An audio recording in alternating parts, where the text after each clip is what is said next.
Quisiera presentarles en esta ocasión la introducción general a la Sagrada Escritura. Uno de los libros que a lo largo de mi vida he escrito y en el cual me he sentido muy a gusto. Yo aprendí en mi familia el valor de la Biblia. Me lo enseñó mi madre. La Sagrada Escritura es muy importante. Ya los obispos reunidos en Aparecida nos dicen en el número 247. Encontramos a Jesús en la Sagrada Escritura, leída en la iglesia. La Sagrada Escritura, palabra de Dios escrita por inspiración del Espíritu Santo, es con la tradición fuente de vida para la iglesia y alma de su acción evangelizadora. Desconocer la Escritura es desconocer a Jesucristo y renunciar a anunciarlo. Entonces es de muchísimo gusto para mí en estos programas compartir con ustedes un acercamiento, que esta sea una oportunidad para acercarnos a la Sagrada Escritura, para leerla como la iglesia nos pide, para que sea una luz en nuestro camino.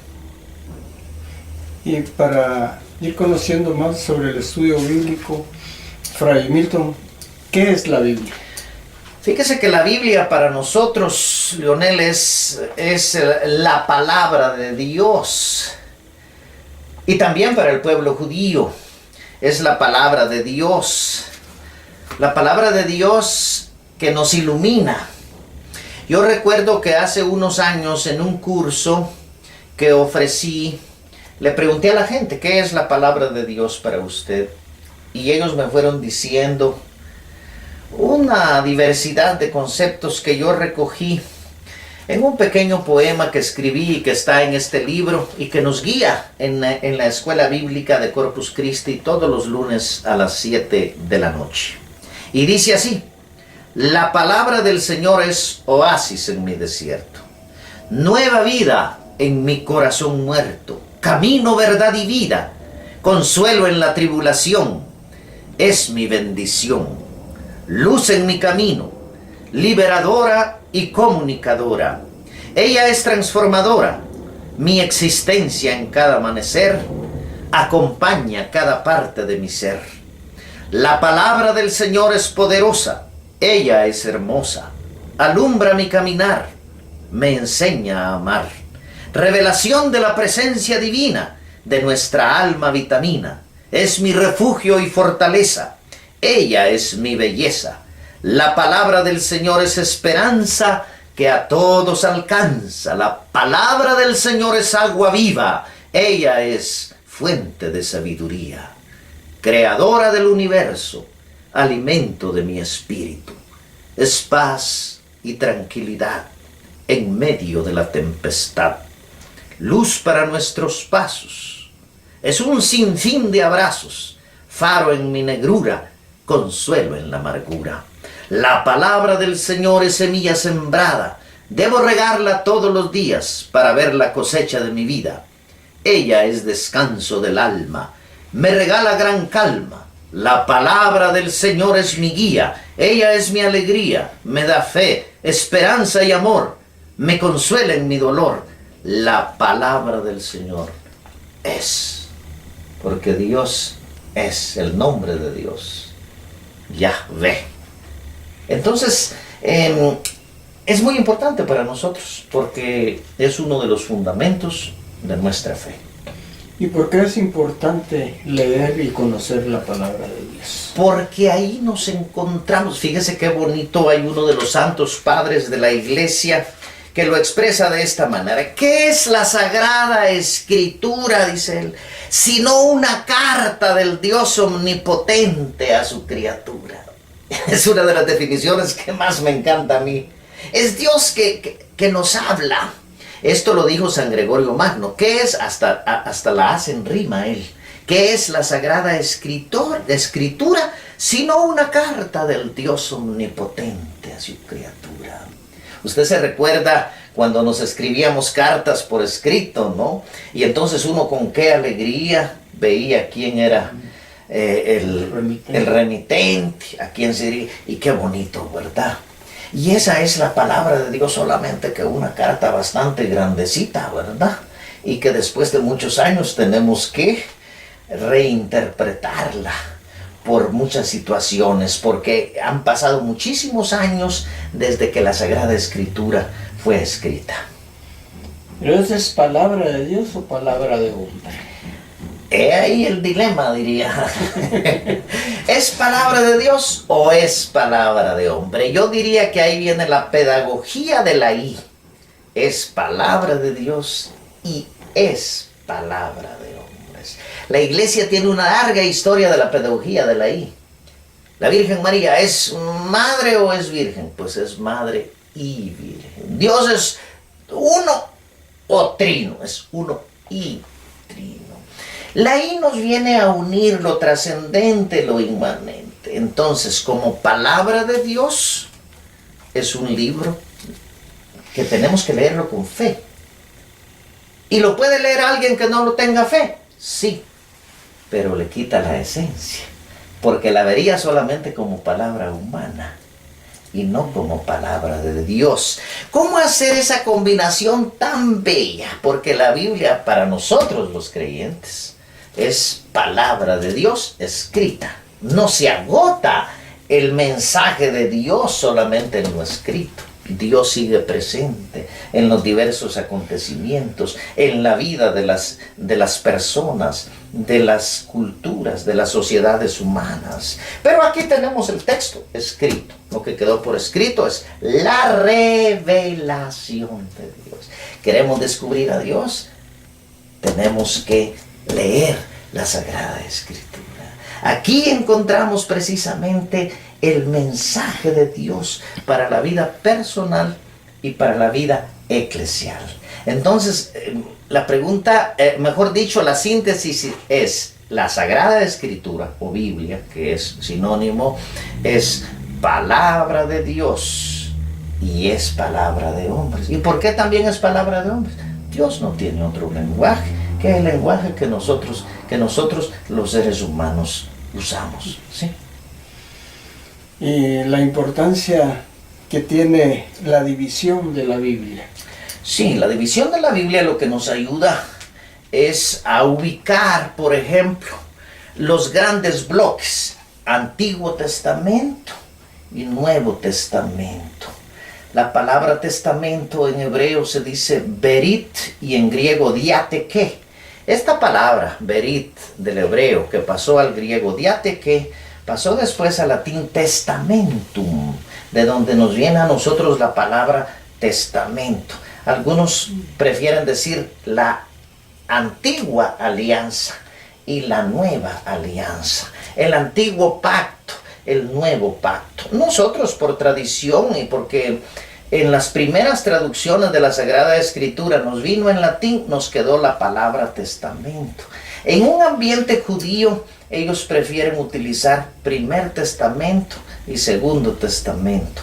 Pero nosotros los cristianos preferimos Antiguo Testamento y Nuevo Testamento, porque como que el primero fuera más importante que el segundo en la mentalidad judía. Entonces, las divisiones nos permiten a nosotros también ver en la Sagrada Escritura, Leonel, los grandes bloques. Por ejemplo, Pentateuco, los primeros 5 libros de la Biblia. Los libros históricos, los libros sapienciales, en los cuales entran los Salmos, Lamentaciones y Cantar de los Cantares. Los libros proféticos. Los libros de literatura lírica, ya lo mencioné. Y entonces esos son los grandes bloques del Antiguo Testamento, que los resume la Sagrada Escritura voy a utilizar la palabra en hebreo, Tanakh. La Tanakh es la Torá, los profetas y los escritos. Jesucristo vino a darle cumplimiento a esa Sagrada Escritura. Pero ya después Jesucristo se convierte en el objeto de la predicación. Primero es un sujeto, es el anuncio del reino de Dios. Luego se convierte en objeto. ¿Qué significa eso? Que empiezan a escribir sobre Jesucristo. el Dios hecho hombre, el Dios que se encarna. Eso es lo que nos identifica propiamente a nosotros los cristianos. Es un Dios encarnado. Y entonces encontramos en el Nuevo Testamento, si en el Antiguo Testamento tenemos 46 libros, en el Nuevo Testamento tenemos 27 libros. Y es más, para nosotros que estamos más habituados, porque somos cristianos, nos encontramos en primer lugar con los evangelios. ¿Y por qué con los evangelios? Porque ahí está la vida y la predicación de Jesús, ahí está su mensaje. Luego nos encontramos con los Hechos de los Apóstoles, que lo escribió San Lucas, porque ahí está la vida de la iglesia. Y luego vienen todas las cartas de San Pablo, toda la literatura paulina, 13 cartas de San Pablo, más la carta a los hebreos. Y luego viene lo que la iglesia llama las cartas católicas. Las 7 cartas católicas se llaman católicas porque están dirigidas a un público universal. Y ahí nos encontramos con las 3 cartas de San Juan, Santiago, las 2 de Pedro y la de Judas. Entonces la división nos permite a nosotros un orden.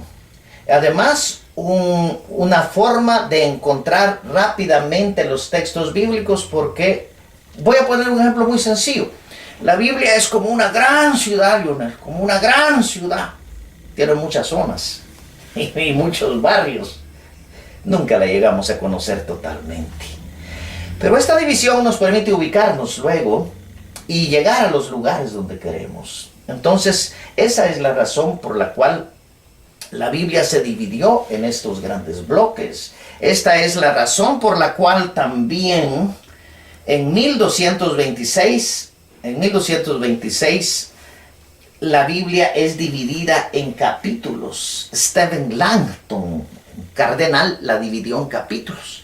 Y 300 años después de 1226, 1556, ya la Biblia la divide, viene otro santo, Spagnini, ya la divide en versículos. Pero la Biblia fue leída por más de 1200 años sin capítulos, sin versículos. Es decir, que estas divisiones tienen esta función práctica. Y como última pregunta, Fray, ¿en cuántos idiomas está escrita la Biblia? Esto es muy importante porque el idioma conlleva la expresión de una cultura. Y el Antiguo Testamento fue escrito en hebreo, arameo y hebreo. Pero alrededor del siglo III antes de Cristo, muchos judíos habían salido de Palestina, se habían ido a otros lugares. Y el idioma dominante en aquel tiempo, por razones políticas y económicas, con la gran expansión del imperio de Alejandro Magno, el idioma dominante era el griego.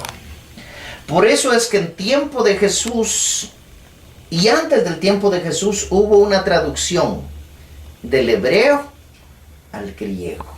Esa traducción es famosa, se le llama la traducción de los 70 o alejandrina. ¿Y por qué es importante esa traducción? Solo del Antiguo Testamento, estamos antes de Cristo, ¿no? ¿Por qué es importante? Porque de esa traducción del griego vamos a beber literariamente hablando todos los cristianos. Y cuando se escriba el Nuevo Testamento, que el Nuevo Testamento ya se escribe todito en griego porque es el idioma dominante en el tiempo de Jesús. Los romanos dominaban política, militar y económicamente, pero culturalmente, literariamente dominaban la cultura griega, es la plenitud de la cultura griega. Entonces todo el Nuevo Testamento fue escrito en griego. Por tanto, en la Biblia, en los originales, nos encontramos con hebreo y arameo y algunos libros en griego del Antiguo Testamento y el Nuevo Testamento completito todo en griego. Todo esto después lo voy a explicar más ampliamente cuando en el siglo IV después de Cristo, San Jerónimo, que es el patrón de los biblistas, hizo la gran traducción que nosotros le llamamos Vulgata por la forma como él escribió y en la cual nos dejó la Biblia en latín. Termino con una síntesis. Los primeros 3 siglos de la Iglesia, el idioma litúrgico por escrito de documentos fue el griego. Al traducir la Biblia en latín, San Jerónimo, ya venía el latín también conociéndose mucho y expandiéndose, quedó el latín desde el siglo IV hasta el Gran Concilio Vaticano II. Y por eso también para nosotros el latín es muy importante, porque es una lengua que la Iglesia habló y sigue hablando y sigue escribiendo, porque sigue vigente a lo largo de los siglos.